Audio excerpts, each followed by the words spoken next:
العظمة دي، تسلم ايديا. مخلل بسرعة.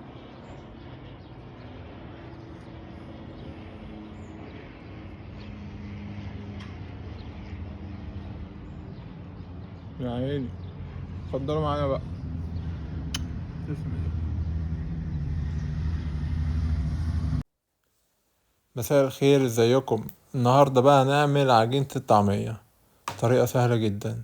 بننقع الفول قبلها بليلة لغاية ما تبقى الفولة طرية كده، ونجيب كرات وبصل اخضر وبقدونس واربع فصوص توم. انا بعمل نص كيلو فول مدشوش، 4 فصوص توم، والاخضر بقى على حسب ما العجينة تاخد معاك يعني. هنحط كده، ودي هي محتاجة ملاحظة يعني، بالنظر كده، مش هعرف اعملها لكم بالميزان دي عشان على حسب يعني.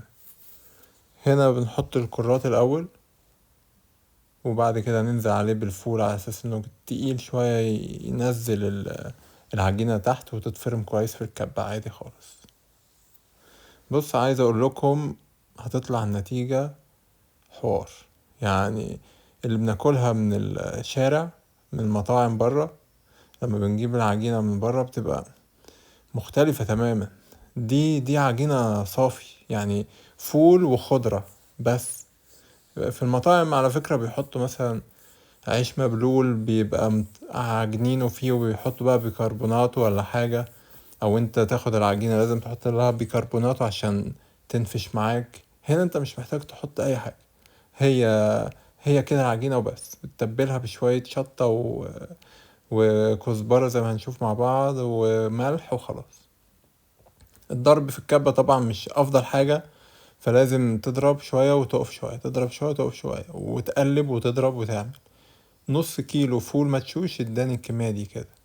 اهم حاجة العجينة ما تبقاش طرية ناعمة تماما معاك يعني.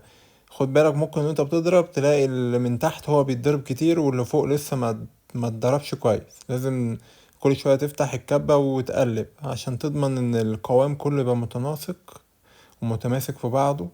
ولازم تبقى سنة خشنة، سنة يعني. خد بالك من النقطة دي قوي، عشان العجينة وانت بتقليها بعد كده في الزيت ما تفرطش معاك في الزيت. نقطة مهمة. وبعدين في الاخر بتقلب كل الكمية مع بعض عشان تبقى متناسقة. وبنقلي بقى بالطريقة السهلة خالص دي، مش هنبهدل ايدينا ولا دنيا ولا اي حاجة. بالمعلقة كده، معلقة كبيرة نملى نصها كده وننزل بالطريقة دي. سهلة جدا يعني. واهم حاجة اوعى تنسى، ما تحطش بيكربونات ولا بيكنج باودر ولا الكلام ده خالص، هتبوظ الدنيا على الاخر. هي طعمها حكاية وريحتها جميلة جدا ونضيفة، ما بتاخدش وقت، هتدمنها. بص، انا اوعدك تدمن الطعمية لما تعملها بالطريقة دي.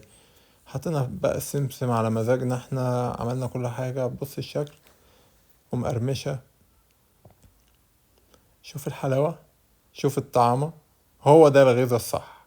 خضرة وجميلة، كلها خضرة اساسا يعني، ما فيهاش حاجة تستوي. هي بتنزل كده تتحمر وتبقى مقرمشة من بره وشكلها جميل. وشوف الحلاوة والطعمة. دي عايزة رغيف عيش، ومش هحكي لك بقى. بص دي محشية بقى، عملنا طماطم وشطة، وحشيناها. دي بتعملها شوية بإيدك كده، بس هي بتطلع برضو جامدة. وألف أنا شايف. باي باي.